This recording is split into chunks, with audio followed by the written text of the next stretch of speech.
Bueno, buen día a todos, a todas y a todos. Eh, Hoy es martes 1 de junio del año 2021 y estamos iniciando una nueva clase de fundamentos de administración. Hoy vamos a continuar con nuestra unidad 8 referida al pensamiento y aportes de los clásicos en la administración, ¿eh? Es decir, estamos refiriéndonos a los fundadores de la administración como ciencia y como sistema tecnológico autónomo. En este sentido, ya nos referimos a Taylor, a Frederick Taylor y a Enrique Fayol, que bueno, ya desde fines del siglo XIX sentaron las bases de la administración como ciencia, sí, como tecnología autónoma. Bien, me fijo en el chat y si tienen también si tienen también la posibilidad de hablar si habilitan su micrófono. Me preguntan si están subidas las clases. Sí, las clases están subidas. Lo que pasa es que este sistema Webex exige que ustedes las bajen de inmediato. O sea, eh, si desde que nosotros damos la clase, se conserva solamente en la nube 30 días. O sea, concretamente, las clases de mayo las pueden bajar, las anteriores, ya si no las bajaron, digamos que es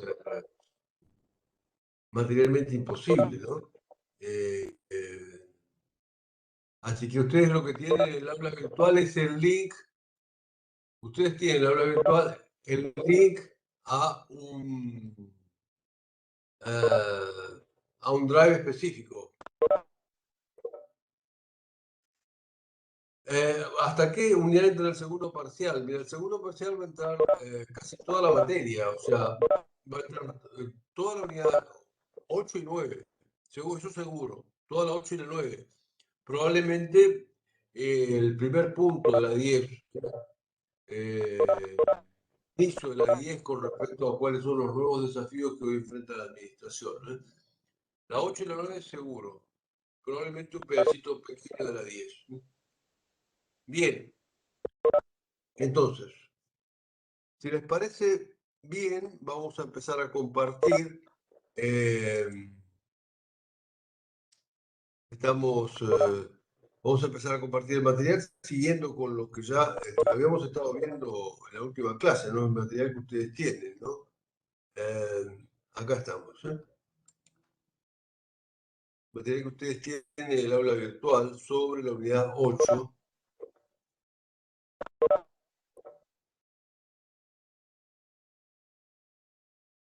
Bien, entonces habíamos visto entre los clásicos el pensamiento de Taylor.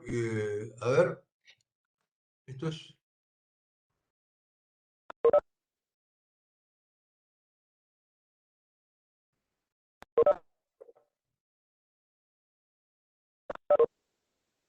Habíamos quedado en la unidad C.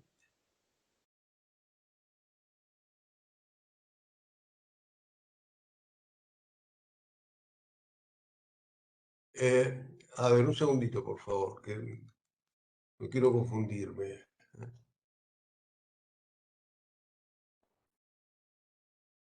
Ok, está.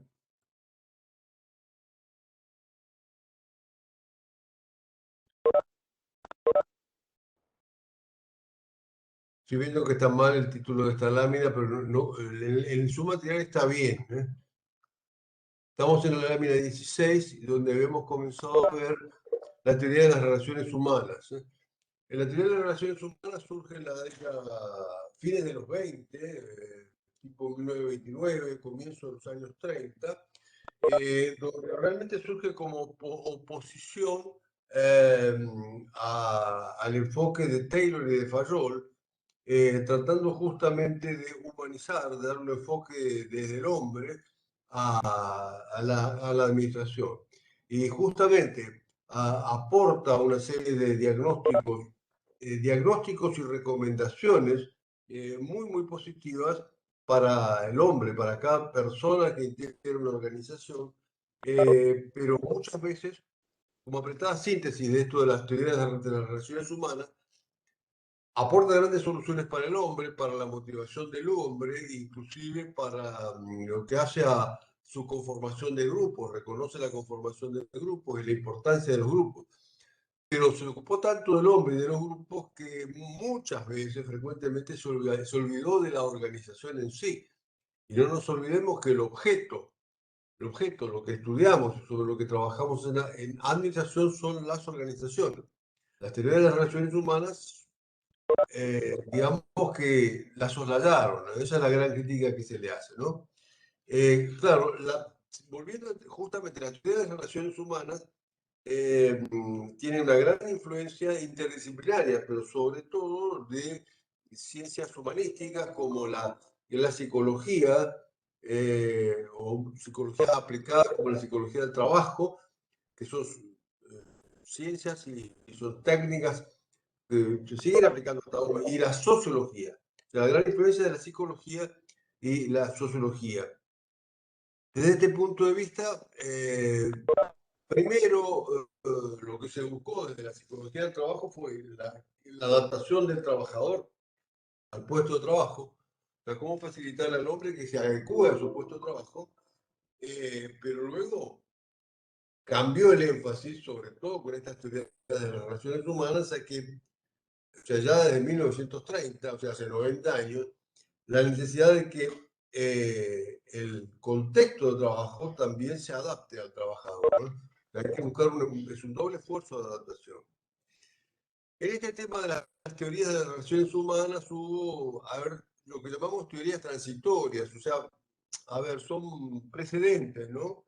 Lo que simplemente lo estamos mencionando como para ayuda para entender mejor. O sea, no es que esto surge, teoría de las relaciones humanas, alguien se levantó un día, se tomó un buen café y dijo, ¡oh, qué bueno, vamos a inventar las relaciones humanas! Sino que hubo postulados previos, que son los que están señalados en la lámina 17, como lo de Hugo Münsterberg, que estamos hablando de fines del siglo XIX fundamentalmente, que básicamente Münsterberg lo que recomendaba era la aplicación de test para la selección del personal. El test para elegir a la mejor persona para cada cargo. Práctica técnica que se sigue aplicando hoy en día y sumamente recomendable, y que ya digamos que se fue propuesta y aplicada por Hugo Münsterberg desde fines del siglo XIX. También tenemos otro precedente de estas teorías de relaciones humanas en Orwell Teat, Orwell Ted, también, digamos, fines del siglo XIX, vivió hasta 1933, digamos, sí, fines del siglo XIX, principios del XX, y que él pregaba, recomendaba una orientación democrática de las organizaciones, o sea, democratizar las organizaciones, como la mejor forma de ganar rápidamente efectividad y eficiencia, la necesidad de democratizar las organizaciones. Ojo, tendencia a las que seguimos hoy insistiendo, ¿no? Estamos hablando de 150 años después y seguimos insistiendo en esto, ¿no? O sea, con lo cual, Orwell Teat fue realmente un adelantado muy importante en este tema. O también la de Mary Parker Follett, más o menos en la misma época, donde plantea que hay que tener en cuenta cada situación y que considerando que la decisión es un proceso. Esto fue un anticipo que después se fue desarrollando mucho, ¿no? Y que da lugar a lo que hoy llamamos la teoría de la contingencia, que la vamos a estudiar en la próxima bolilla, que desarrolla justamente esto. no hay una sola ley aplicable siempre, sino que hay que ver exactamente cuáles son las circunstancias del contexto que estamos enfrentando, el contexto en el que está situado una organización. Lo que decimos aquí, en definitiva, redondeando la lámina 17, la teoría de las relaciones humanas no surge en 1929 espontáneamente, sino que había antecedentes previos, que planteaban postulados muy valiosos que hasta se siguieron desarrollando luego hasta hoy. ¿Cómo surgen estas teorías de las relaciones humanas? Por la necesidad de humanizar y de democratizar la administración. Con Taylor y Fayol, los hombres eran considerados casi como, o sea, como máquinas o como piezas de máquinas, y la decisión era del nivel superior.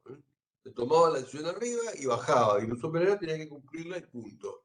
Esta teoría de las relaciones humanas, digamos, surge sobre todo por el desarrollo de lo que llamamos ciencias humanas, como son, con sus aportes previos, como son los que vimos en la lámina 17, y también los desarrollos que tuvieron, grandes que tuvieron, tanto la psicología como la sociología. Ahora, ojo, cuidado, muy importante, muy importante. La teoría de las relaciones humanas surge a partir, o sea, la teoría de las relaciones humanas surge, nace concretamente de una fecha de nacimiento, una partida de nacimiento, con el experimento de Hawthorne de la Western Electric. Ahí esa es la fecha de nacimiento de la teoría de las relaciones humanas, a partir del experimento de Hawthorne de la Western Electric en la ciudad de Chicago, en Estados Unidos. Experimento que fue desarrollado por Elton Mayo y sus colaboradores.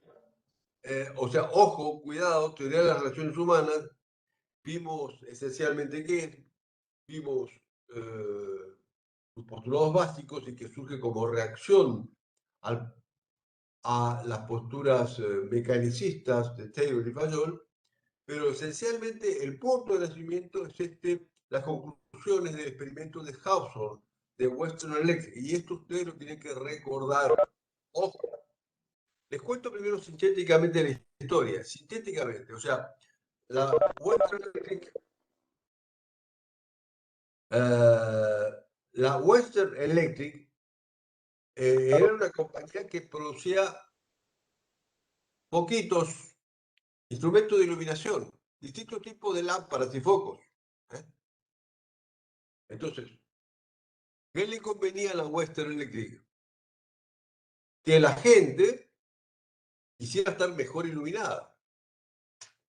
Y no solo la gente en particular, sino las organizaciones, las empresas, las fábricas. La Western Electric, su negocio era vender lámparas y otras fuentes de iluminación. Entonces justamente contrató a Elton Mayo y a su equipo para que hiciera una investigación a ver si la producción, la productividad de la gente, la productividad de los trabajadores aumentaba cuando mejoraba la iluminación. Entonces, el objetivo era tratar de demostrar que la iluminación era un factor motivacional, que la iluminación motivaba. Cuanto mejor era la iluminación, eso más motivaba a la gente. Estaba mejor iluminada y vamos a trabajar que tenemos buena luz. Esa era un poco la hipótesis de la Western Electric. Entonces, si todo el mundo quería trabajar porque tenía buena luz, entonces la Western Electric entraba a vender foquitos, ¿sabes cómo, no? Este era lo que buscaba la Western Electric, tratar de demostrar que a mejor luz, más productividad, la gente contenta porque tenía buena luz, y entonces ellos podían vender muchos foquitos. Eso es lo que buscaba la Western Electric. Y lo contrataron a Elton Mayo y que hiciera la investigación, y Elton Mayo en realidad demostró que la iluminación es un factor importante, pero no es.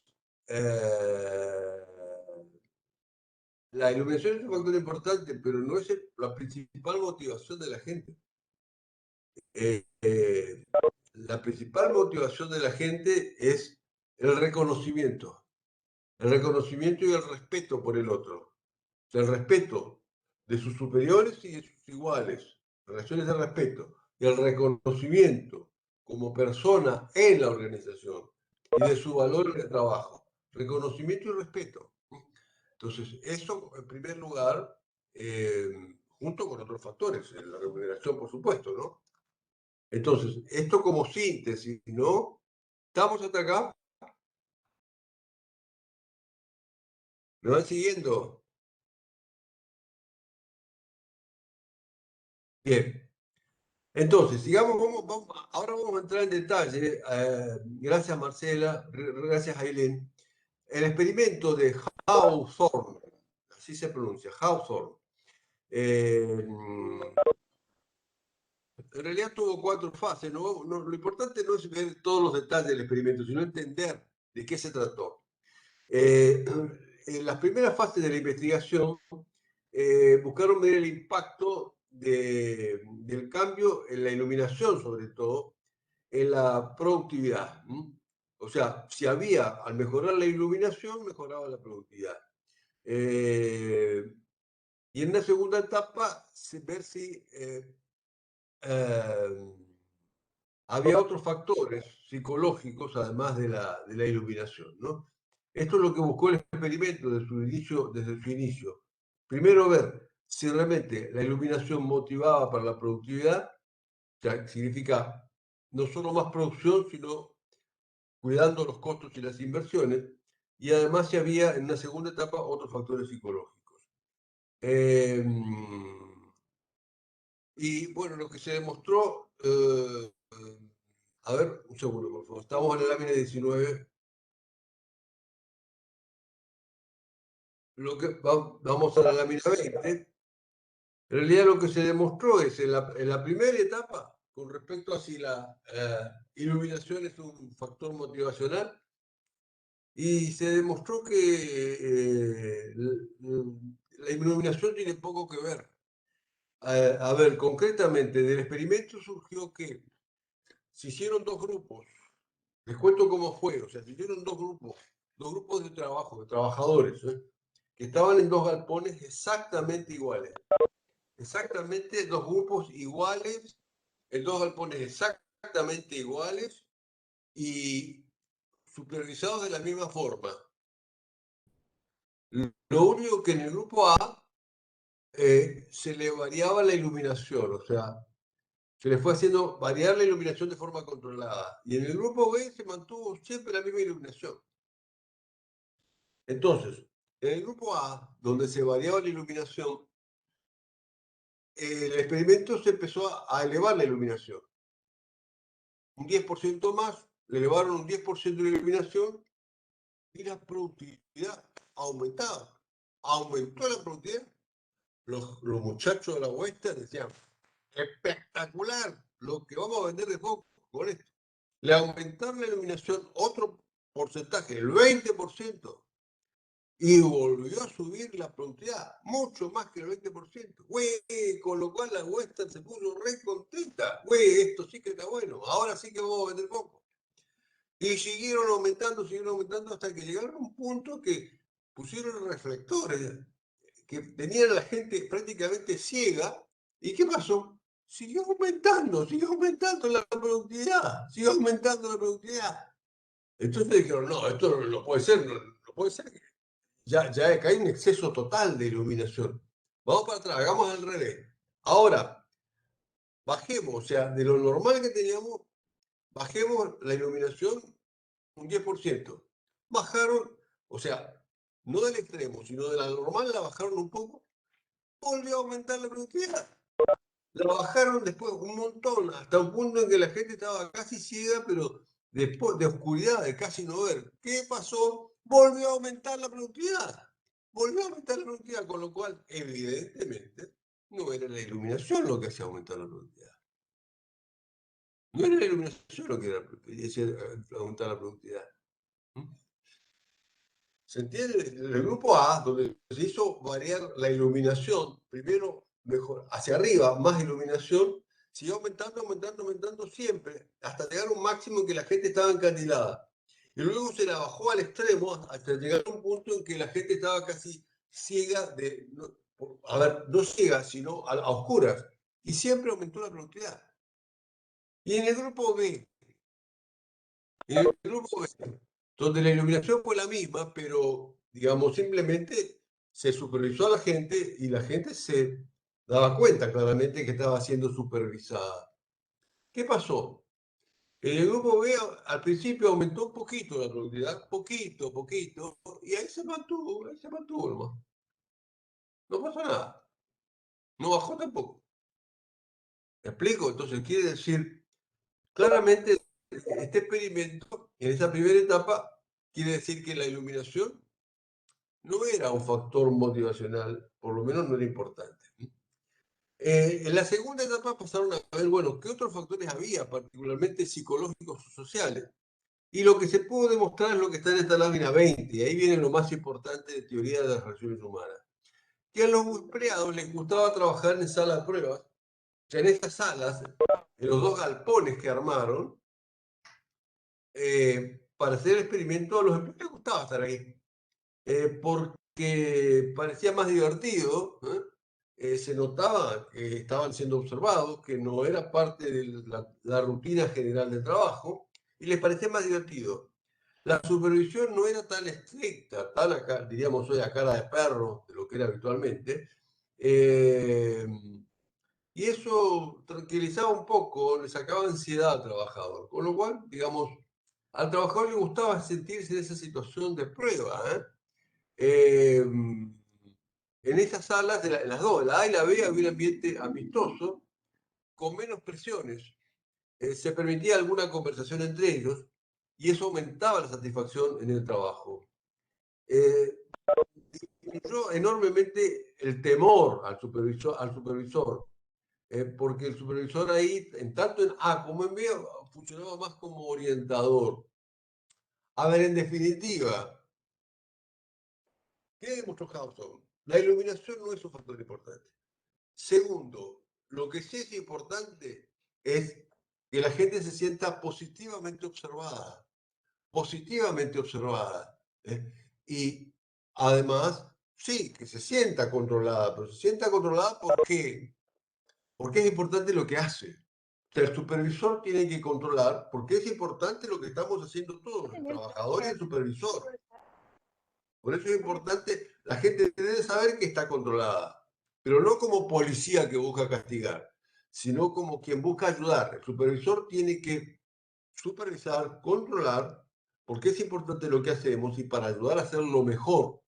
Debe controlar, porque es importante lo que hacemos y para ayudar a hacerlo mejor. Ojo, cuidado, es muy importante. El supervisor debe controlar, porque es muy importante lo que hacemos y eso tenemos que verlo todos y porque el supervisor debe ayudar a mejorar. Eso quedó muy claro en el experimento de Hawthorne.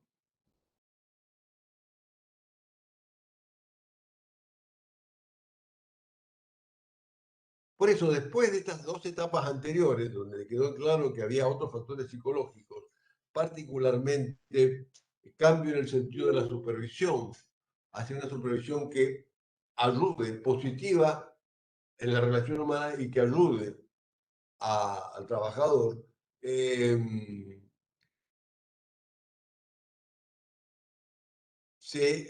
pasamos a una tercera etapa eh, donde se trata de analizar qué impacto podía haber en los grupos. O sea, ya no solo en el trabajador individual, sino cómo podía mejorar la motivación a través del el uso de grupos sociales. O sea, si los trabajadores funcionaban individualmente o en grupos. Quedó claramente demostrado que de hecho se formaban grupos, había grupos de trabajo, o sea, que se vinculaban eh, formalmente o informalmente. Eh, entonces, que esos grupos debían ser tenidos en cuenta, porque digamos, si en el grupo se generaba un ambiente positivo, eso mejoraba la motivación y la productividad. Si en el grupo se generaba un ambiente negativo, de persecución, por ejemplo, eso perjudicaba la productividad. Así se observó sobre todo en el grupo de control. El grupo de control se llama lo que llamábamos la AB, la que en principio no tuvo cambios en la iluminación.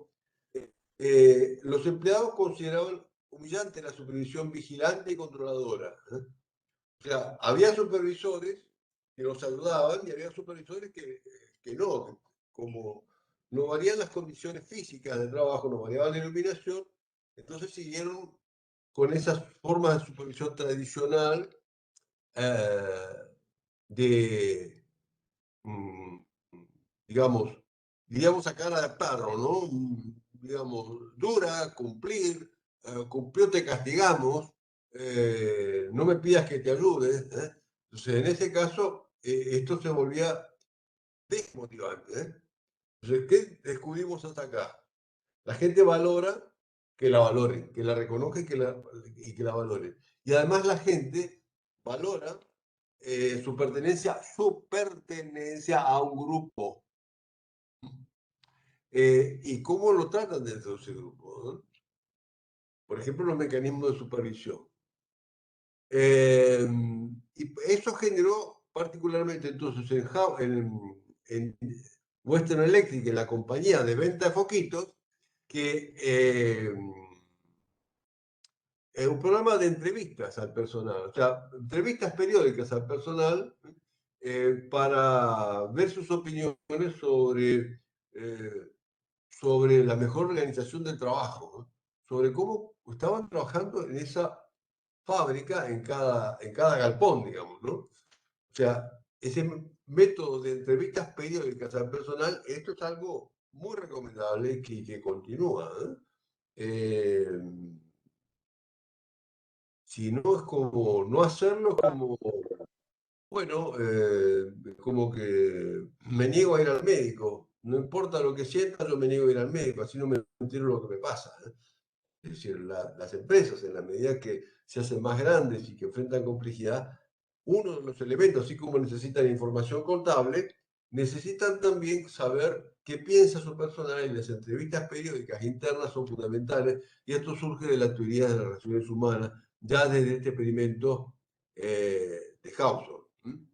Todo esto lo amplía la lámina 22.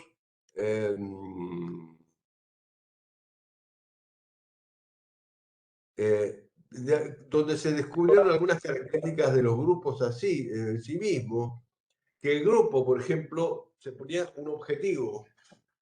Más allá de lo formal, surgió un objetivo informal, llegar a una producción normal. Y una vez que se llegaba a esa producción normal, quiere decir aceptable para el grupo, ya la gente se tranquilizaba y bajaban un poco los brazos, ¿no? Una característica bastante común en los grupos. ¿Eh? Eh,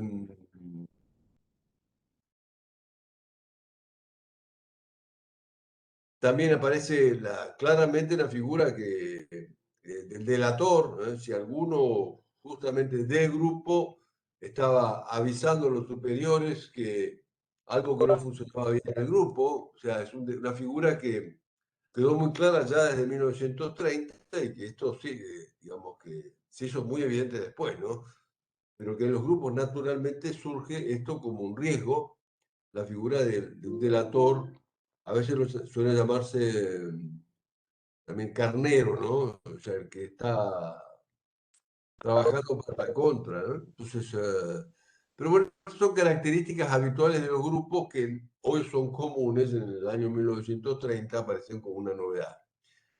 Eh, eh, entonces, algo muy importante lo que figura como algo muy importante como aporte de la teoría de las relaciones humanas, aporte que surge del experimento de Hawthorne es el nivel de producción es el resultado de la integración social, o sea, la productividad no solo del trabajador, sino de los grupos. La productividad no solo del trabajador, no hay que considerar solamente el trabajador individual, solo, aislado, sino de los grupos. La productividad es el resultado de la buena integración social. O sea, que el grupo tenga buena relación entre sí y se sienta motivado, ¿no? O sea, hay que considerar que los empleados son seres sociales, o sea que necesitan trabajar en un grupo y de hecho los van formando, ¿no? Por tanto, las recompensas y las sanciones no tienen que ser solamente individuales, sino también tiene que haber, sí, recompensas individuales, pero también recompensas y sanciones sociales. ¿Eh? Cuando el grupo entero, un grupo de 7 trabajadores, por ejemplo, está decidido a boicotear a la empresa, por más que haya uno que no está convencido de eso, bueno, el resultado va a ser malo. No sé si me explico. O sea, acá aparece muy claramente el hombre actúa no individualmente, sino en grupos y necesita de los grupos. ¿Eh? Somos seres sociales, por lo tanto los sistemas de recompensa como los sistemas de sanciones tienen que ser no solamente individuales, sino también grupales. Reconoce ya, ya desde Hawthorne, 1930, ya estamos hablando de 90 años atrás, surge muy claramente la existencia de grupos informales. Gente que se vincula, que se relaciona, que establece nuevas costumbres que no están escritas en la empresa, que no son parte de las normas, que no son parte ni de las normas, ni de las funciones, ni de los procedimientos. ¿No? Surgen grupos informales, eso se hace muy evidente. ¿No? Claro, esto después fue desarrollado mucho más y sigue hasta hoy. Esto es muy contundente y evidente hoy. Y forma parte de lo que llamamos cultura organizacional. De ese experimento también justamente surge la enorme significatividad de las relaciones humanas. Relaciones humanas significa la conformación de grupos sociales, cómo se tejen los vínculos entre la gente para formar grupos humanos. Grupos humanos, por eso el nombre de la teoría de las relaciones humanas. Significa que hay que entender cómo se van tejiendo esos vínculos, ¿eh? Que conforman los grupos. Y hay que tratar de que esos grupos trabajen a favor de la organización.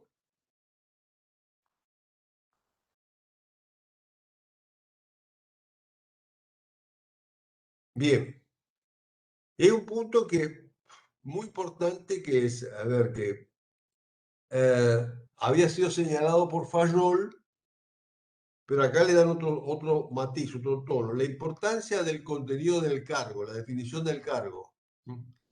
El cargo y el puesto de trabajo, o sea, que esté en claro qué rol va a desempeñar cada uno, qué rol tiene que desempeñar cada uno, ¿no?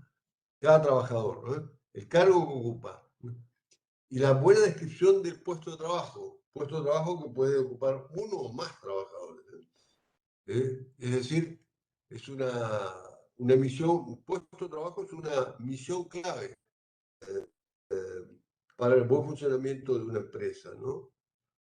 O sea, eh, Relaciones Humanas vuelve a destacar algo que ya señalaba Fayol. Cada quien tiene que tener claro su rol dentro de una buena definición de puestos de trabajo que tengan en cuenta los grupos. Entonces, eh,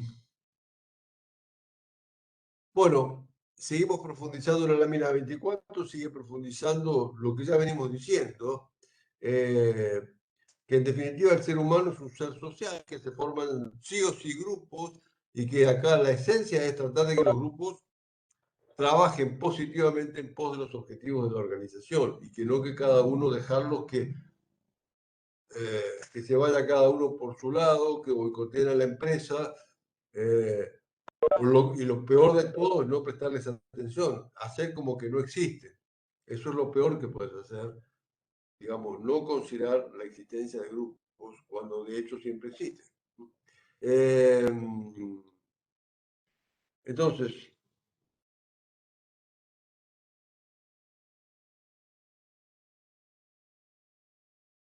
también en Hawthorne se empieza a hablar claramente de eh, la motivación y del liderazgo, o sea, de lo que hablamos como los pilares de la dirección, cuando hablamos de la unidad de dirección, ¿no? Unidad 6 justamente motivación, comunicación, liderazgo, estos fueron, se comenzó a señalar la gran importancia de conocer qué motiva a la gente y cómo motivarla. La gran importancia de la formación de líderes y de la comunicación a partir de la teoría de las relaciones humanas. ¿Eh? Ahora bien, realmente fue la teoría de las relaciones humanas fue un volantazo, ¿eh? Es decir, estábamos yendo con un auto que andaba muy bien, estábamos yendo a 180 kilómetros por hora en una, no en una autopista, en un camino de tierra. Estábamos a 180 kilómetros por hora en un camino de tierra donde no podés ir más de 80 como mucho. Y íbamos a 180, nos íbamos a estrellar con los planteos de Taylor y Farol que no consideraban al hombre como ser humano, sino como una máquina. Y ahí surgió el volantazo que paró un poco y evitó el gran choque, que son las teorías de las relaciones humanas. Pero estas teorías de las relaciones humanas, el problema es que pusieron en el centro al hombre, destacaron la importancia de que el hombre es un ser social y que forma grupos, pero se olvidaron muchas veces de la organización. Entonces, de hecho, ejercieron una fuerte oposición cerrada y a veces casi ciega a las teorías clásicas. Eh, eh, los problemas empresarios en sí no eran los que más le preocupaban. Había una concepción, así como Taylor tenía la concepción del homus economicus, que decía todos los hombres somos vagos, no queremos trabajar y solamente nos motiva la ambición de plata, de dinero. Eso es el homus económico de Taylor. Los de las relaciones humanas pasaron al otro extremo, es decir, una concepción muy ingenua y romántica del operario, que queremos pertenecer a un grupo y llevarnos bien en el grupo, y bueno, y hay que tener en cuenta qué nos motiva, cómo nos motiva, pero digamos que en el medio, entre el hombre con la exclusiva motivación económica y el hombre que lo que busca es llevarse bien con sus compañeros de trabajo, quedaron en el medio un montón de factores que fueron descuidados, ¿no? O sea, tener las relaciones humanas plantea una concepción demasiado romántica del hombre, ¿no? Eh, digamos, sí, usaron experimentos, pero de una forma realmente muy limitada. Ya ustedes lo van a ver más adelante, ¿no? Un experimento social realmente requiere de más cuidados, ¿no? Pero de todas formas fue un enorme avance, ¿eh? Eh, en fin, la principal crítica de la teoría de las relaciones humanas es que muchas veces se olvida en sí del estudio de la organización y del aporte a la productividad de la organización. Sí, se preocupó por el hombre y por los grupos, no tanto o muy poco por la organización. ¿Estamos hasta acá? Para un segundito a ver si cómo andamos, ¿no? Pero acá ahora estamos entrando a otro tema, a otro enfoque, ¿eh?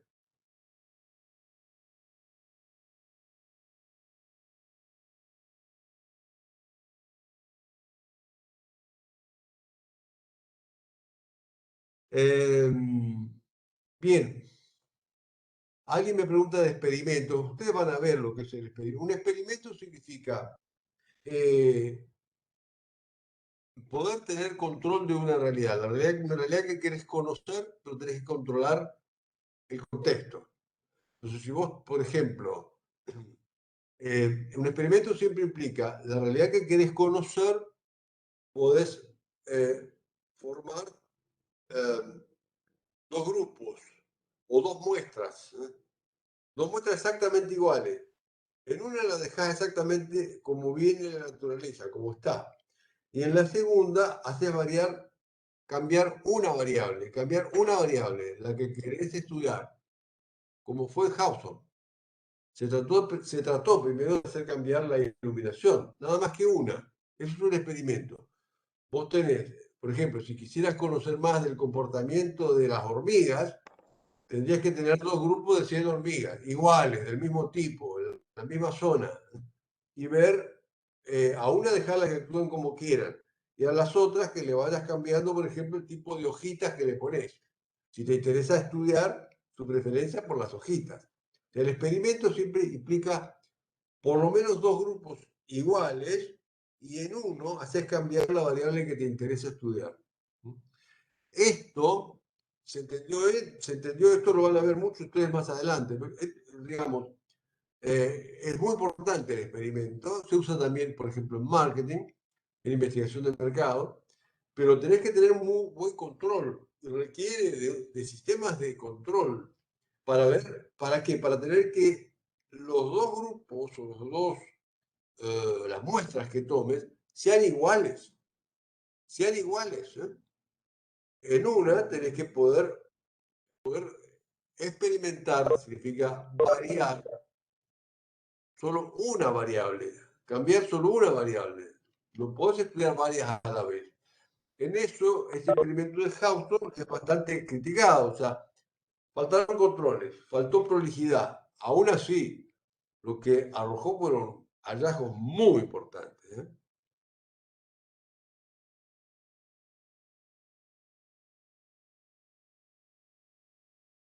Profe, ¿qué te digo?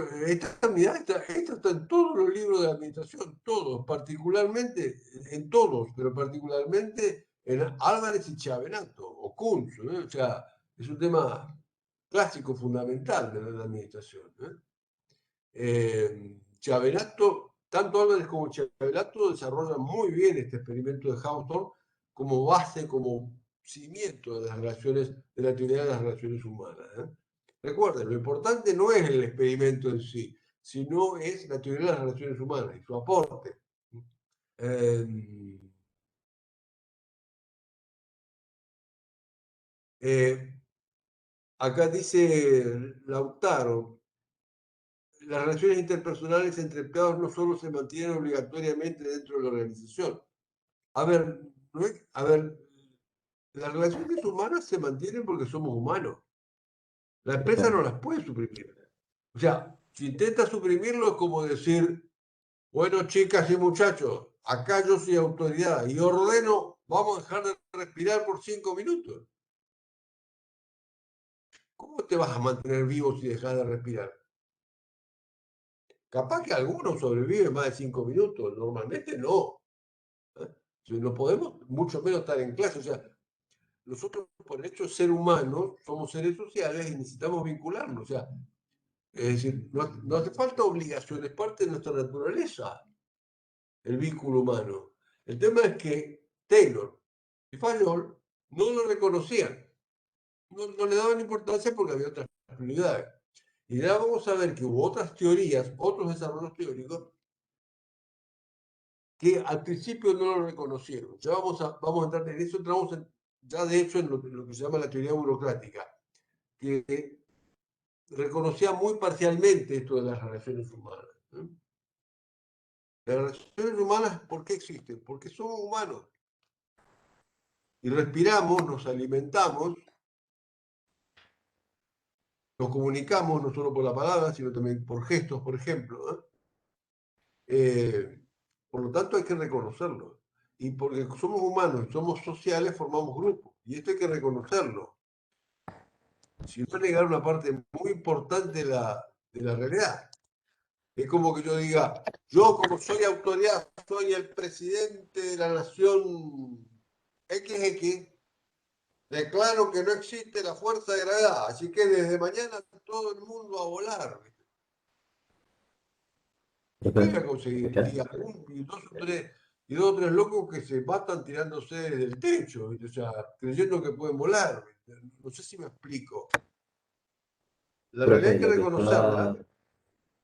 lo que yo estaba Sí, diciendo ahí era porque una compañera preguntó antes por qué tiene un enfoque manipulador de las relaciones humanas. Lo que puse es porque toma las mismas dentro de la organización como variables influyentes en la producción, ergo, variables a modificar y regular, e inclusive fuera, por lo que entendí, ya que las relaciones interpersonales entre empleados no solo se mantienen en el ambiente de la organización.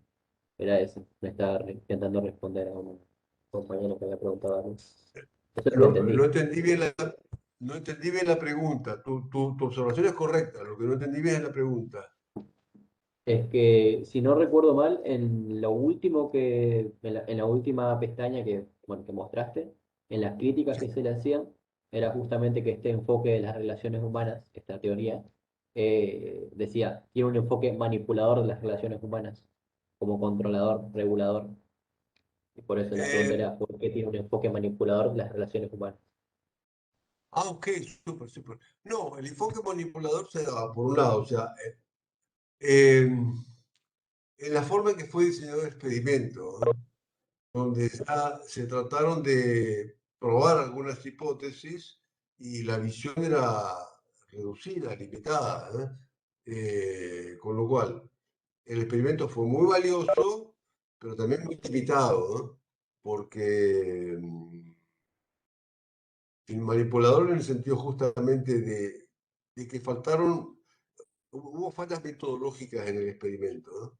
Eh, y después, bueno, pero de todas formas fue un muy buen comienzo que después esto se fue perfeccionando, ¿no? O sea, hoy, por ejemplo, sabemos todo esto, lo que dijimos, que el ser humano es un ser social, que querramos o no, hay grupos que tenemos que reconocerlos, que tenemos que tratar de que trabajen coordinadamente para lograr los objetivos de toda la organización. Esto es, de verdad, absolutamente comprobado. Ah, ahora, también sabemos, por ejemplo, que qué motiva a la gente depende de cada grupo en cada organización y que hay factores como muy importantes, como son el reconocimiento de la pertenencia social. Es decir, que un trabajador sea y se sienta reconocido como parte de la empresa, en sentido de pertenencia, ¿no? El reconocimiento también de, una, de un estatus y de una carrera, es decir, que él puede ubicarse, cuál es su nivel de prestigio y a dónde puede llegar, y que sea reconocido por sus esfuerzos, por sus méritos, sea reconocido por la empresa y sea reconocido por sus compañeros, un factor motivacional importantísimo, ese, lo que llamamos estatus, pero no en el sentido económico, sino de prestigio por el esfuerzo y los resultados conseguidos. Otro factor importantísimo es la higiene del lugar de trabajo. Factor motivacional fundamental hoy. Eh, un segundo lugar, estar en un lugar de trabajo seguro, y esto es muy anterior al COVID. Es muy diferente estar en un lugar de trabajo seguro, limpio, confortable, agradable, a estar en un lugar de trabajo donde tenés la única seguridad de la presencia de virus y además es hediondo. Y además no te animás a tocar nada porque evidentemente está lleno de mugre, digamos, las condiciones motivacionales son diferentes. ¿Me explico hasta acá? ¿Se va entendiendo? Bien, por ejemplo, o sea, a ver, para hacer este factor de la higiene ambiental, hay profesiones que necesariamente son antihigiénicas y por el solo hecho de enfrentar los riesgos de esa antihigiene, la remuneración se dispara, se dispara. O sea, por ejemplo, hay buzos que se ocupan de destapar grandes cloacas, cloacas, con todo lo que ustedes se imaginan que tiene, ¿no? Pero a veces esas cloacas se tapan. Son grandes caños que tienen 2 metros de diámetro, pero a veces se tapan. Y a veces no hay máquinas que lo puedan destapar. Tiene que entrar un hombre con herramientas especiales, que es un buzo. Un buzo nadando abajo de agua servida. Y agradable no tiene nada. Bueno, ese señor gana por hora por lo menos 10 o 50 veces más que un buzo común que tiene que sumergirse en el mar. ¿Me explico? Eso es justamente prueba que las condiciones ambiente, higiene y de confort del ambiente de trabajo son un factor motivacional muy importante, junto con el reconocimiento de la pertenencia social y del estatus, como prestigio que uno va ganando por hacer las cosas bien, para uno mismo, para el grupo, para la organización. ¿Se va entendiendo? ¿Estamos más o menos? Sí, profe. Bueno, bueno, sigamos entonces. Gracias, Camila. Sigamos con nuestra presentación, por favor. Puede servir ese, Ahora vamos. esa carne. ¿Vamos? Quería hacemos con arroz, con un poquito de verdurita en el arroz. Ven esta lámina, modelo burocrático de la organización. En realidad, el llamado modelo burocrático fue propuesto por un sociólogo que se llama Max Weber, o en alemán Max Weber. En alemán la W se pronuncia como V, Max Weber. Y él plantea su modelo burocrático. Quiero contarles la historia de cómo surge esto, ¿no? Porque a él se le ocurre este modelo, que es una forma, a ver, cómo él lo que propone es modelo, una representación muy ordenada, muy disciplinada, o sea, extremadamente ordenada, extremadamente disciplinada, extremadamente jerárquica, una representación ideal de cómo deberían funcionar las organizaciones. Una representación, una maqueta rígida, todo es muy rígido, muy ordenado, nada podía salir de su lugar. Una forma muy ordenada, pero muy rígida, muy jerárquica, de cómo tenían que manejarse las organizaciones. Y ahí se empezó a ocurrir esto, 1901, 1902, pero en realidad él lo plantea, lo publica en 1917. Alemán. 1917. ¿Qué pasaba en Alemania en 1917? Y estaba derrotada, estaba siendo destrozada, terminando la Primera Guerra Mundial. ¿Y cuál era el propósito de Max Weber cuando publica esta obra? Dar un instrumento para la reorganización de Alemania, para la reconstrucción de Alemania, frente a una derrota que se veía que era humillante. De hecho, un poco más humillante de lo que preveía Max Weber. O sea, la Primera Guerra Mundial terminó en 1918, pero se firmaron condiciones de paz que fueron altamente humillantes para el pueblo alemán. Y entonces, ¿quién tomó ese modelo primero de reorganización de Alemania y después como modelo para rearme de Alemania? Un rearme vertiginoso, porque lo primero que se reorganizó fueron los ejércitos, las fuerzas armadas y las fábricas de armamento. ¿A quién le gustó ese modelito de Max Weber? A un señor que le gustaba que los saludara así y que le dijeran hi. Hi, y que usaba bigotito chiquitito, ¿no? Hitler. O sea, concretamente, Hitler toma el modelo burocrático y logra un modelo que se adaptaba mucho a la forma de ser de Alemania de esa época. Muy disciplinada, muy estructurada, muy resentida después de lo que pasó en la Primera Guerra Mundial. Entonces, realmente lograron un crecimiento, una reorganización, un despegue industrial y un rearme espectacular. Y así nació la Segunda Guerra Mundial, con victorias aplastantes.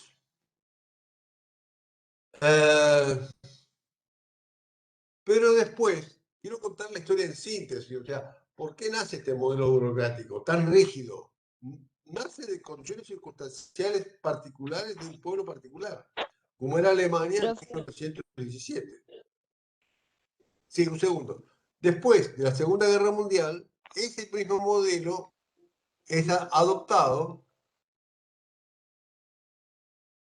ese mismo modelo fue adoptado por las multinacionales de Estados Unidos, fue adoptado transitoriamente por las multinacionales de Estados Unidos como una forma de manejar rápidamente, expandirse rápidamente a los mercados del mundo. Perdón, hay alguien que me... A ver, un segundito, voy a tener el compartir porque hay una pregunta interesante que vi recién en un costado. Quiero retomarla. Y además,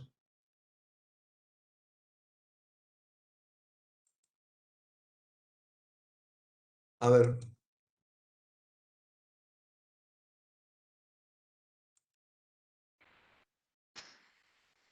Bueno, por un momento desactivé los micrófonos de ustedes. ¿Ustedes me escuchan a mí? Bien, bien. Acá dice Agustín, Matías Agustín, porque era, eso fue, dice, porque era un soldado y al estar en el poder del mando, de acuerdo a lo que fue entrenado. A ver, está interesante, realmente, Matías, es muy interesante tu razonamiento, ¿no? O sea, de hecho, la escuela burocrática, Max Weber, que empieza a pensarla a principios del siglo XX, o sea, el año 1902, 1903, pero él se inspira en la organización clásica de los ejércitos, que eran organizaciones rígidas y muy jerárquicas. O sea, Weber, el sociólogo, se inspira en la organización de fuerzas armadas exitosas.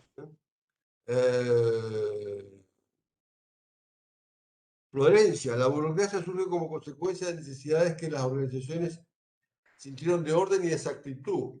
A ver, necesidades que las organizaciones y un pueblo en particular. Un pueblo que amaba el orden, que amaba la exactitud y que lo habían reflejado tanto en el arte como en el campo militar y en la industria. Cuando estaba destrozado, tomaron este modelo y les gustó y fue adoptado por un señor que además, bueno, le aplicó ciertas condiciones políticas. eh, y bueno, pasó lo que todos sabemos, ¿no? Pero lo que quiero decir es, ese fue un modelo, nació de las circunstancias de una época, un momento, un país. ¿eh? Por lo tanto, si lo repensamos, podemos aplicar la burocracia hoy para resolver los problemas de la ciudad de Goya, Corrientes, o de Macayé en el Chaco, y parece que no, ¿viste? La realidad es bastante diferente. No sé si te explico, ¿eh? Eh, Acá dice Florencia, con el crecimiento de la burocracia, la teoría administrativa ganó una nueva dimensión por medio del enfoque estructuralista. No tanto, no tanto. Vamos, muy bueno, Florencia, muy buen razonamiento, pero vamos a precisar, no es tan así, no es tan así.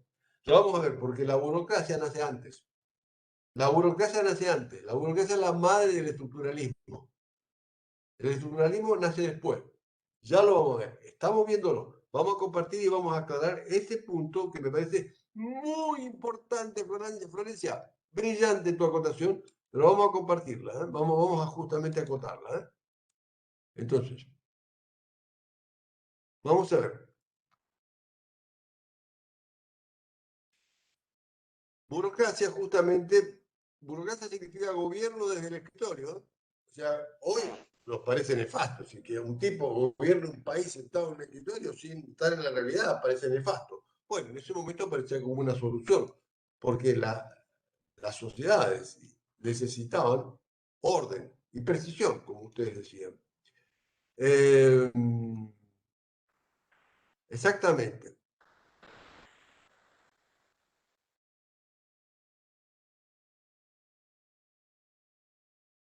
Es decir, el modelo democrático surge, por un lado, sí, como oposición al enfoque inhumano, a ver, inhumano porque no consideraban al hombre como tal, de los clásicos, pero también por la necesidad de tener cierta justicia en las relaciones de trabajo, cierta justicia, sobre todo equidad.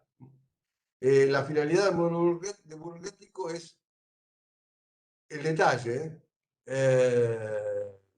es decir, el detalle, la descripción en detalle de qué debía hacer cada quien. Descripción detallada de para qué estaba cada quien y qué debía hacer cada quien. Es decir, pero detallada, pero muy rígida. O sea, si vos estabas en caja, tenías que cobrar y pagar. Y ni se te ocurra pensar en otra cosa, estás hasta el cajero. O sea, tenés que pensar en cobrar y pagar, nada más.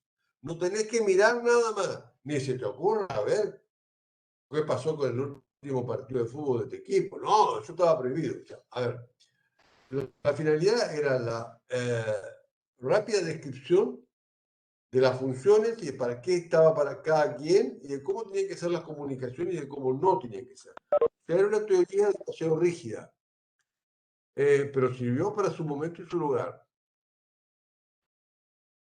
O sea, a ver, la burocracia es una teoría que jerárquica que establece una pirámide muy rígida, donde las comunicaciones, por un lado, las comunicaciones solamente podían ser verticales. Estaba absolutamente prohibido cualquier comunicación horizontal. Quiere decir, hablar con un compañero o con una compañera, ni loco. Eso estaba seriamente penado. No.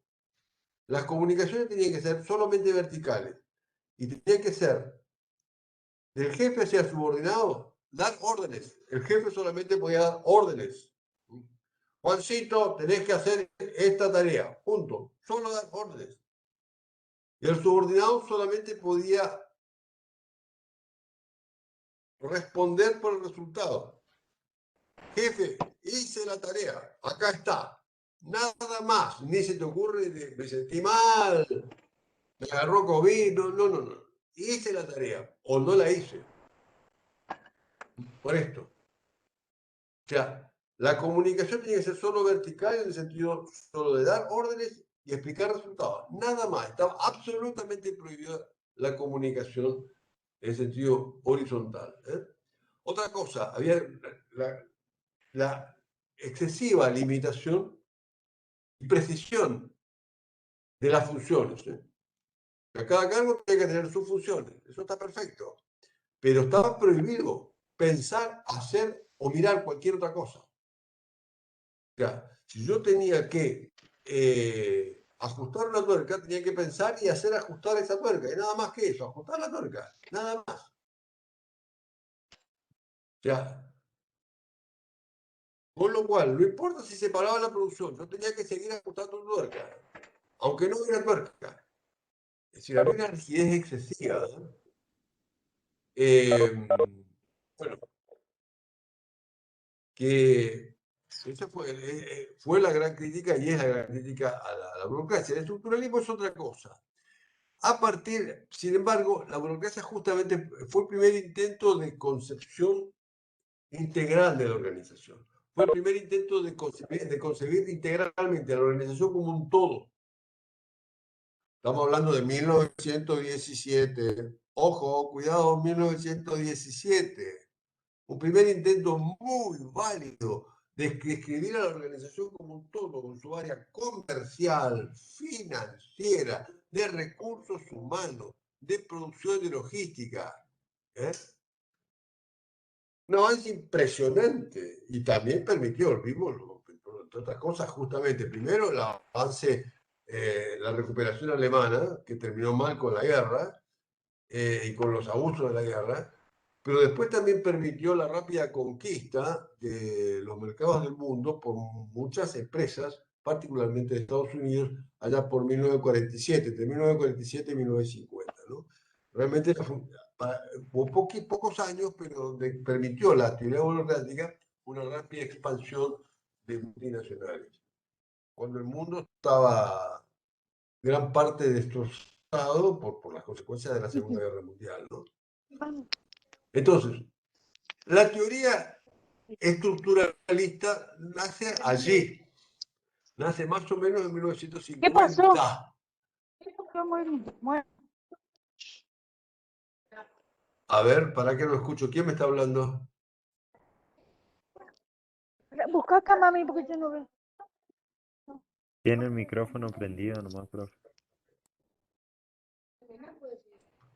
Por favor, apague su micrófono, les ruego. La teoría estructuralista. A mí me dieron la primera dosis de la Sputnik y ellos me dejaron nada. A ver, disculpen, me voy a. ¿Qué me dice intervenir Juan? un poquito. Ya la facultad. Marisa no puede ir. Sí, Mónica. Vamos, libre.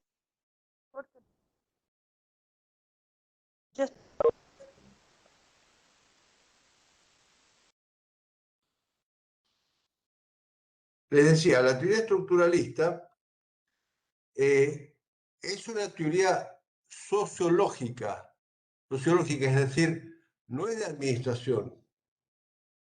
Administración llega como una proyección. La teoría estructuralista nace en la década de los 50 y es una teoría sociológica. ¿Qué dice?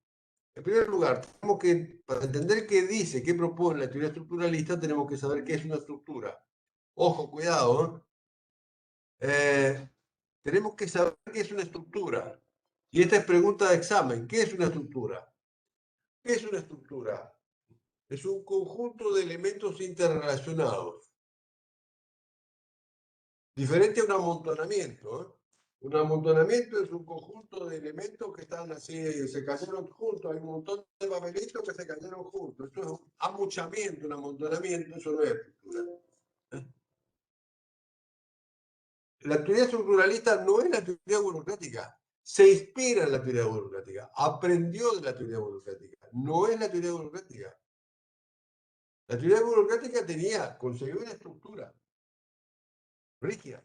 La teoría estructuralista nace 40 años después, más o menos, o 35 años después, al principio de los 50, y primero tenés que saber qué es una estructura. Una estructura es un conjunto de elementos interrelacionados. Por ejemplo, una agenda, yo acá tengo una pequeña agenda, cada hoja es un elemento, pero esos elementos están vinculados porque están abrochados.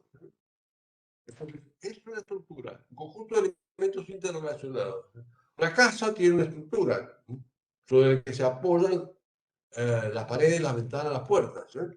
Entonces, lo que plantea la teoría estructuralista, más allá de la administración, teoría sociológica, lo que plantea el estructuralismo es, hay que entender, cuando uno enfrenta un fenómeno desconocido, hay que entender cuál es la estructura. O sea, cuando enfrentas una sociedad nueva, un país nuevo, tenés que entender cuáles son los elementos que juegan y cómo se relacionan entre sí. Vas a vincularte con un país del África, tenés que saber cuáles son los elementos que intervienen, quiénes son los gobernantes, quién es la oposición, cuáles son las distintas tribus que actúan, cuáles son los elementos que conforman ese país y cómo se vinculan entre sí. Lo que plantea la teoría estructuralista es, para entender cualquier fenómeno social, tenés que saber primero cuáles son los elementos y cómo se vinculan entre sí. Ojo, cuidado, esto es muy importante. Pregunta de examen, ¿qué es una estructura? Es un conjunto de elementos interrelacionados. O sea, digamos, una virome es una estructura, porque tengo un capuchón, tengo una estructura plástica, tengo un tubito con tinta adentro, tengo una puntita de acero, que justamente son un conjunto de elementos interrelacionados. Esto es una estructura. Cuando además de un conjunto de elementos interrelacionados, tenemos que esos elementos están interrelacionados para cumplir un fin, el conjunto de elementos interrelacionados vinculados para cumplir un fin, como es escribir, ya eso se llama sistema. Sistema, y dio origen a la teoría de sistemas. Teoría de sistemas que algo vimos, pero vamos a seguir viendo en la próxima unidad, la clase que viene. Por ahora tenemos estructura, que tenés que saber qué es. Y el estructuralismo es un método todavía vigente en muchos aspectos. Para entender un fenómeno social, primero tenés que saber cuáles son los elementos que lo componen, o sea, descomponerlo, y luego entender cómo se vinculan entre sí. Bueno, entonces, esto es justamente, el estructuralismo lo que aporta es un método al análisis de las organizaciones. Un método que lo más importante de ese método es que fue la base para que naciera después la teoría del sistema. El estructuralismo en realidad fue muy importante, pero fue absorbido por la teoría del sistema. El estructuralismo surge en los 50. La teoría del sistema surge 10 o 12 años después, que en realidad lo absorbe, lo toma, lo perfecciona muchísimo. Y sigue vigente la teoría del sistema. Entonces, ¿qué tenemos que entender del estructuralismo? Es un enlace entre la burocracia, que es el principio del siglo XX, primer intento de entender a la organización como un todo, que a pesar de ser demasiado rígida, es todavía aplicable cuando uno trata de preservar un bien superior. Bueno, tenemos que ser rígidos porque estamos preservando un bien superior. Por ejemplo, la Suprema Corte de Justicia, la seguridad jurídica de un pueblo. Ahí hay que aplicar, corresponde aplicar burocracia, aunque tengamos rigidez. A veces es necesaria la rigidez. De esa teoría burocrática surgió un método sociológico que nos permite entender los fenómenos de grupos, que era la teoría estructuralista, década de los 50. Es un método de trabajo muy utilizado en la administración. De esa teoría estructuralista surge la teoría de sistemas, década de los 60, que sigue hasta hoy, que vamos a analizar en la próxima clase. ¿Estamos hasta acá? Bueno, la lámina 30 justamente nos habla características de la burocracia que dice lo que ya dijimos, ¿no? O sea, de excesiva rigidez, en definitiva. Me interesa, por ejemplo, lo que dice el punto 6 de la burocracia, rutinas y procedimientos estandarizados, o sea, pretendía que todo fuera estandarizado, todo fuera rutina, no había lugar para la innovación, en la burocracia no hay lugar para la innovación. Algo muy importante de la burocracia es el punto 7, la competencia técnica y la meritocracia. Para la burocracia existía una sola forma de ascenso, que es el mérito, la meritocracia basada en la competencia técnica, en la capacidad técnica. Y eso realmente es algo positivo como valor y que en algunos casos se justifica mucho, sobre todo cuando hay que preservar un bien social mayor, por ejemplo en la justicia, como habíamos dicho, en algunos ámbitos de la justicia, como una Corte Suprema de Justicia, un Supremo Tribunal. El estructuralismo, ¿qué plantea? Es un método sociológico. Primero tenés que saber qué es estructura, conjunto de elementos interrelacionados, ordenadamente. Y segundo, entonces el estructuralismo lo que plantea es un método de cómo enfrentar un problema social. Estás enfrentando un grupo social determinado. O tenés que hacerte cargo de una organización que está totalmente desarmada. ¿Por dónde empezás?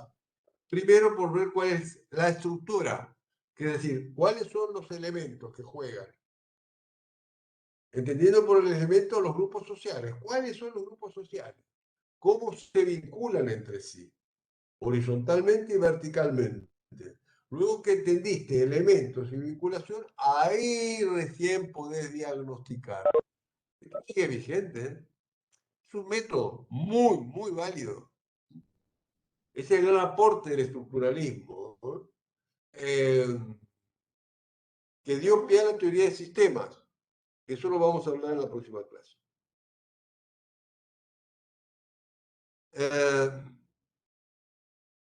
La lámina 31, ventajas de la burocracia, que, bueno, ya las dijimos, están un poco enumerados lo que ya mencionamos. También la 32, la disfunción, la crítica de la burocracia. Por ejemplo, la despersonalización de la relación. O sea, despersonalización significa, importa lo que haces. No nos importas vos como persona, importa lo que vos haces. Por lo tanto, no debes hablar con tu compañero, no puedes tener comunicación con tu compañero de ninguna forma. La única comunicación es de arriba hacia abajo y es para reportar los resultados de lo que haces o para dar órdenes a tus subordinados, nada más.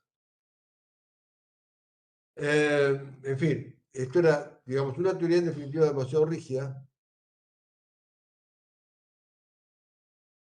Siguen las críticas de la lámina 33 como el excesivo mecanicismo, asentó el mecanicismo de los clásicos. Me interesa la lámina 34, por favor. La lámina 34 es importante porque explica un poquito más el estructuralismo. Es decir, representa un desdoblamiento de la teoría burocrática, es decir, toma la teoría burocrática, la desdobla, quiere decir, toma una parte, porque la burocracia se basaba en estructuras. Entonces el estructuralismo se inspira en la burocracia y toma ciertos aspectos de las relaciones humanas, particularmente el funcionamiento de grupos. O sea, hay que reconocer la existencia de grupos, hay que identificarlos y ver cómo se vinculan entre sí. Es decir, justamente este segundo párrafo es importante. El estructuralismo plantea la necesidad de visualizar, observar la organización como un conjunto de grupos. La organización no es solamente un conjunto de personas aisladas, es un conjunto de grupos que actúan, que interactúan. O sea, esto es extremadamente importante. Ya, toman el experimento de Hobson y lo perfeccionan. Tenemos que reconocer a la organización como un conjunto de grupos que interactúan entre sí de una forma compleja. La interdependencia, esta última frase es muy importante. El todo es mayor que la suma de las partes. El todo es mayor que la suma de las partes. Quiere decir, si hay una buena relación entre los grupos, bueno, se consiguen resultados que son superiores a la suma de lo que puede producir cada grupo separadamente.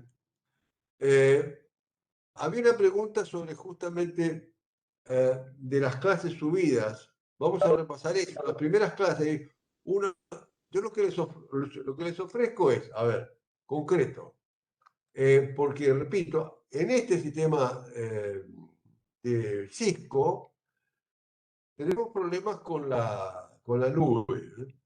Con lo cual, yo lo que acostumbro a hacer es bajo las clases y las pongo en otro sistema de Google, un Google Drive, donde ustedes tienen los accesos en el aula virtual. Pero ahí, como esto no estaba claro cuando empezaron las clases, esto no estaba claro, no eran las reglas que habíamos entendido, entonces hubo una o dos clases que no se bajaron correctamente.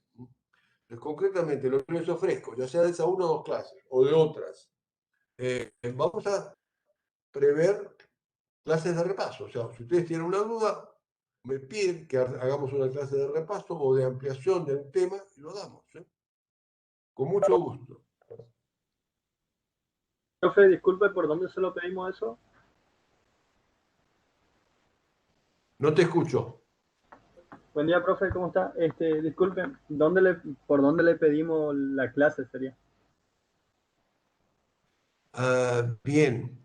Bien, me lo pueden pedir. En el aula virtual hay un foro. Pueden usarlo. Está muy poco En el usado foro de ahí. administración nomás. Exactamente, por ahí. O si no, Perfecto. también tienen ustedes un grupo de WhatsApp que se llama Soporte de Administración, que está hecho para los exámenes. Todos ustedes tienen acceso libre ahí. Eso lo veo todos los días, ¿no? Así que, profe, nos gustaría una clase de tal cosa. Bueno, perfecto, lo organizamos. Yo sugeriría, por los dos lados, ¿viste? Pero están los dos disponibles, el foro y el grupo de soporte. El foro también me comunican a mí por mail de inmediato cuando llega algún pedido. ¿El grupo de soporte es un grupo de WhatsApp, dijo? Sí, soporte de administración, Ok. así se llama. Muy, muy útil para los exámenes. Cuidado, parcial o final. Guarda, Claro, profe. cuidado. Es muy importante. El link Bien. de ese WhatsApp, ¿dónde está? Porque no estoy en ese grupo. No sabía que existía, por empezar. Bueno, fíjense, pongan soporte de administración por WhatsApp y lo vas a encontrar.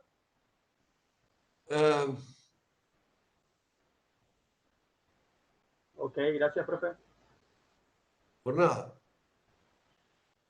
O sea, la teoría estructuralista, otro aspecto muy importante de la teoría estructuralista, es el hombre organizacional. El hombre organizacional, es decir, el concepto de hombre, así como Taylor tenía el homus economicus, los estructuralistas plantean el homus organizacional, o sea, el hombre organizacional, que es un hombre como ser social, que forma grupos. Y que asume roles, papeles en esos grupos. Y la importancia justamente entonces de estudiar no solo el hombre individualmente, sino en grupos. Bien. La teoría estructuralista con los estructuralistas nace, esto es muy importante, muy claramente, ahí nace ya con todos los derechos de nacimiento, es la organización formal y la informal, que vimos cuando vimos la unidad de organización, ¿no? en el día 5, cuando vemos organización, vimos que hay una organización formal y una informal. Bueno, esto fue planteado con mucho detalle, muy bien por los estructuralistas en la década de los 50. Y otro aspecto muy importante de los estructuralistas es que un nivel de análisis es una organización. Un nivel de análisis es una organización. Es decir, una estructura. Pero también hay estructuras mayores que requieren un análisis interorganizacional. Por ejemplo, otro nivel de análisis sería una provincia, donde tenemos muchas organizaciones que se vinculan entre sí. Y un nivel de análisis mayor es una nación, donde tenés muchas organizaciones, provincias, municipios, empresas que se vinculan entre sí. Es necesario un análisis interorganizacional en estructuras mayores. O sea, las estructuras son de niveles crecientes. O sea, la teoría estructuralista plantea la imprescindibilidad, lo necesario del análisis interorganizacional. O sea, como dijimos, es un método, pero que con grandes aportes, que madura totalmente con la teoría de sistemas.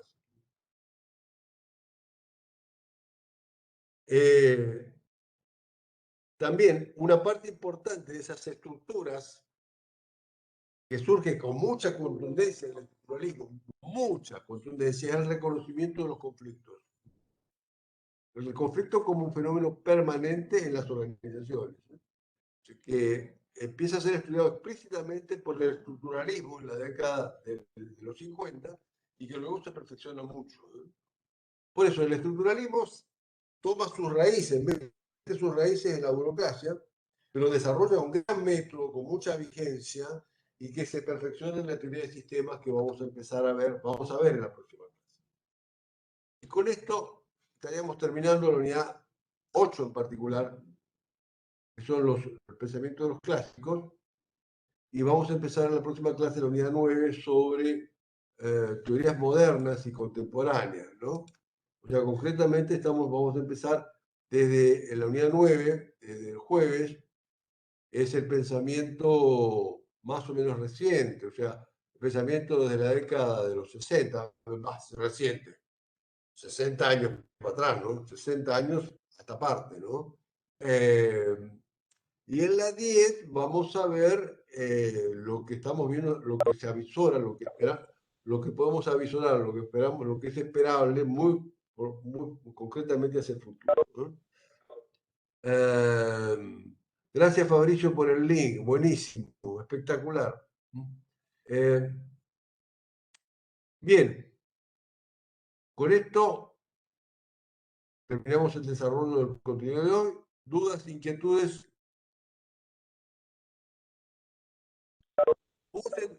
Usen el foro, por favor. Dudas, inquietudes, saludos también. Aportes, encontré tal artículo, profe. Brillante, espectacular. Así que usemos el foro, encontrémonos también por ahí. ¿Estamos? ¿Alguna otra inquietud en particular?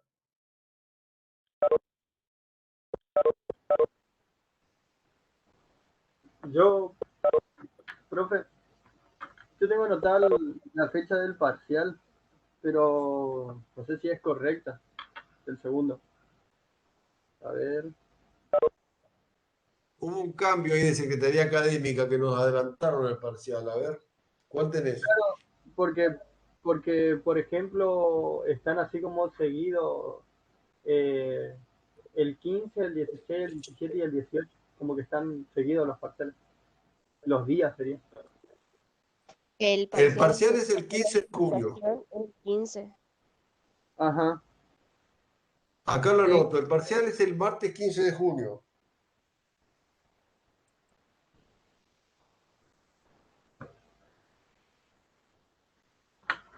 sí, sí. Esta era la duda que tenía. Entonces estaría bien, adelantaron los parciales, sería. Se adelantó 2 días los parciales, lo adelantó Secretaría Académica, así por una cuestión de organización. Entra hasta la unidad 9, vamos a ser claros. Segundo parcial, entra hasta la unidad 9, solamente la 9. Ok. Todo, o Gracias, sea, profe. ¿está? Sí, profe. Gracias. Y gracias a ustedes. Bien, entonces. Nos despedimos. Dejo de grabar Gracias, profe. Hasta luego. y nos vemos el jueves.